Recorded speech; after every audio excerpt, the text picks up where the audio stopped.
Hi, welcome to my channel. Today I am going to show you how to easily cast and control your Android smartphone from your PC or laptop. So let's begin the video. First of all, search for Scrickbee. Click on GitHub link. Scroll down and click on Windows to download it for Windows PC.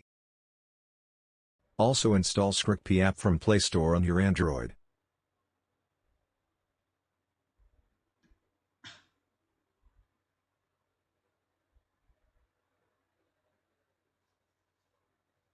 Now open and extract the downloaded zip on your PC.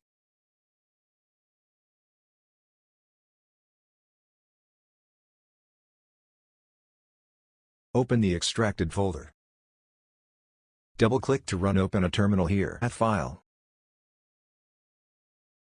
Open the Scrickbee app on your Android phone. And enable USB debugging from Developer option.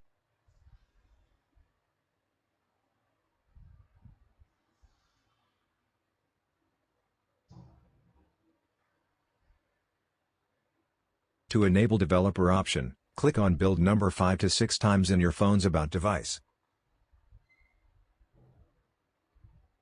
Now connect your phone via USB. And you're all set. Just type Scrickbee in the terminal. You can now cast and control your smartphone AF. Tell me in the comments if you want wireless method for the same. Thanks for watching. And if this video helped you, please consider subscribing to my channel.